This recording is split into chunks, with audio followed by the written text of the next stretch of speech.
अब ये बताइए कि कैंसर जैसी जो बीमारियां हैं, क्या इनका भी इलाज संभव है? हाँ, ये जरूरी बात है कि बहुत सारे लोग कैंसर के पेशेंट को मतलब असामी मान लेते हैं, डिमोटिवेट कर देते हैं। असामी, हाँ, कि ये पैसे कमाने की मशीन बन गया, हाँ, हाँ, हाँ, इससे पैसा ले लो। हाँ, ये गलत है। हाँ, मतलब चलो, अब एलोपैथी में चले जाओ, वहां तो वो बिल्कुल सही उसको राय देते हैं जो उनके पास है। अब मान लो आपके पास जो चीज आप वही बताओगे, राइट, है ना।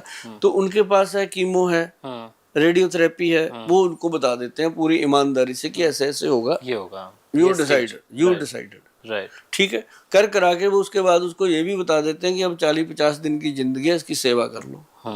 वो अपनी जगह बिल्कुल सही है, ठीक है, क्योंकि उनके पास जो था उन्होंने बता दिया। ठीक है, अब पेशेंट कहता है कि मैं क्या करूं, मैंने तो लाखों रुपया बर्बाद भी कर दिया, कीमो भी कराई, ये भी कराई, फिर मेरे को तो 45 दिन मिले। फिर वो हमारे जैसे वैद्यों के पास आ जाते हैं। जो चंडीगढ़ पंजाब का एरिया है, हरियाणा हिमाचल का जो एरिया है, वो पूरे का पूरा अपने इंस्टीट्यूट पे फेथ करता है, सुभाष गोयल के ऊपर फेथ करता है। उसका फेथ हमने कभी तोड़ने भी नहीं दिया। उसमें ना कार्तिकेय जी क्या है कि आयुर्वेदिक सिस्टम जो है, यदि किसी को भी कीमो लग रही है, किसी को रेडियोथेरेपी है, किसी की कोई और दवाइयां चल रही है, मैं कहता हूँ लाखों दवाइयां चलती हो, लाखों इलाज आप करा रहे हो, आप करोड़ोंपति अरबोंपति हो, आप जिंदगी नहीं खरीद सकते किसी की। उसके लिए मैं आपको बता दूं, बीच में एक वैद्य को घुसेड़ लेना जरूरी है। आयुर्वेद को उसके अंदर एंटर कर लो। जो आपका चल रहा है ट्रीटमेंट चलने दो, ठीक है।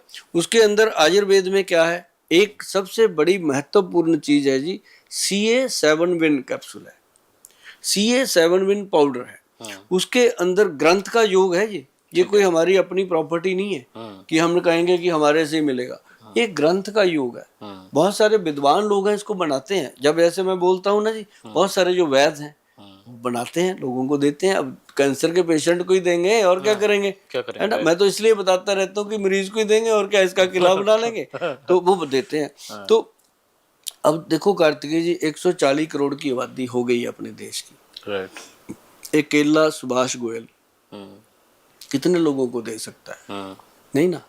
मान लो 140 करोड़ में 1 करोड़ आदमी ने भी मुझे डिमांड कर दी, कहाँ से आएगी? तो मैं तो भाग जाऊंगा इंडिया छोड़ के, कहाँ से दूंगा? सही है। क्यों? एक करोड़ शीशी का मतलब है कि कितने ट्रक, है ना। सही है। मतलब इसलिए मैं नुस्खे बताता रहता हूँ कि आप घर में बनाओ, किसी वैद्य जी की सलाह लेके बात करो कि गोयल साहब ने जो बताया था वैद्य जी बताओ, वो वैद्य जी आपकी हेल्प करेंगे। राइट। चाहे वो मेरी रिस्पेक्ट करते हुए करें, चाहे वो मेरे से खुंदक खाते हुए करें, लेकिन वो करेंगे, क्योंकि उनके पास आप पहुंच गए, मैंने आपको एक वैद्य तक पहुंचा दिया। राइट, ठीक है ना जी। तो उसमें क्या है जी, एक तो व्हीट ग्रास पाउडर, एक मोरिंगा का पाउडर।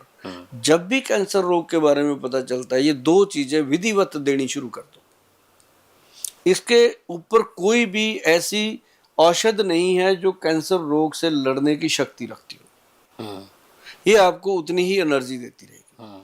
साथ में ये नॉर्मल चीज है, घर घर में पाई जाती है, किसी भी पंसारी से मिल जाएगा मोरिंगा का पाउडर, जो सहजना की फलियां होती हैं उसका, और व्हीट ग्रास, कणक के जवारे, गेहूं का जवारा, तो मिल जाता है। और एक जो मैं आपको अभी बता रहा था, CA7 विन, वो उसके अंदर है जी कैंसर गज केसरी रस। देखो कितनी बड़ी बात मैं खुलासा कर रहा हूँ, ये हजारों साल पुराने ग्रंथ में लिखा हुआ है नुस्खा। अब पहले भी इसका मतलब कैंसर तो होता ही होगा, तभी लिखा है उन्होंने। बिल्कुल सही। तो वो नुस्खा इतना कामयाब है जी, उसके अंदर हीरे की भस्म डली हुई है, सोने की भस्म डली हुई है, और उसके अंदर चांदी की भस्म डली हुई है। जितने मेरे वैद्य भाई बंधु हैं वो इस बात को जरूर मेरी को समझेंगे कि जहाँ हीरे की भस्म, जहाँ बजर भस्म डल गई, वो चीज कैंसर के रोगी के लिए फायदेमंद है। तो आपको मैं एक बात जरूर कहूंगा कि यदि किसी को कैंसर का प्रॉब्लम है तो वो जाकर के किसी अच्छे सुलझे हुए वैद्य की सलाह लें। उनको पहले ही बोल दें कि वैद्य जी हम आपसे दवाई लेने नहीं आए, आपकी सलाह लेने आए हैं, अपनी फीस ले लो, हमें बताओ। फिर वो वैद्य अच्छे से बताएगा। फिर आते हुए चाहे आपको अच्छा लगे कि ये वैद्य अच्छा बता रहे हैं, दवाई लेके आओ। मतलब पहले उसके दिमाग में ये पिक्चर हटा दो ताकि उसके अंदर लालच पैदा ना हो। तो नहीं तो कैंसर के मरीज को देख के पहले ही डॉक्टर के दिमाग में ये आ जाता है, इससे जो मर्जी ले लो, वो दे जाएगा। हाँ, वो सहमा हुआ है। जबकि कैंसर के मरीज को तो डॉक्टर बता देता है कि तेरी 40 दिन की जिंदगी रहेगी। अभी ना जैसे कैंसर का पेशेंट कोई हमारे क्लिनिक में आता है, मेरा स्वभाव है हंसते रहना, क्योंकि मैं रोऊंगा तब भी, उसने तो मरना है, मैं हंसूंगा तब भी, है ना। लेकिन मैं उसको हंसते हंसते ये कहता होता हूँ उनके परिवार वालों को भी कि आपको इतना तो पता है कि इसकी जिंदगी 40 दिन बची हुई है, हमें और आप इसको तो ये पता ही नहीं है बैटरी में कि 40 मिनट है कि सेकंड है। सही बात है ना। आप तो इस खुशी में, इसको इतना समय तो मिल गया कि अपना हिसाब किताब बता दे सबको, है ना। तो मतलब कहने का कि ये चीजों को पॉजिटिव लिया जाए। राइट। हाँ, तो कैंसर के मरीज के लिए हमारी यही सलाह रहती है कि अपने नज़दीक अच्छे वैद्य से, और बिल्कुल बिना डरे बिना दहले, जो होना है वो तो भगवान को पता है, लेकिन आप अच्छे से अपनी जिम्मेदारी को निभाएं।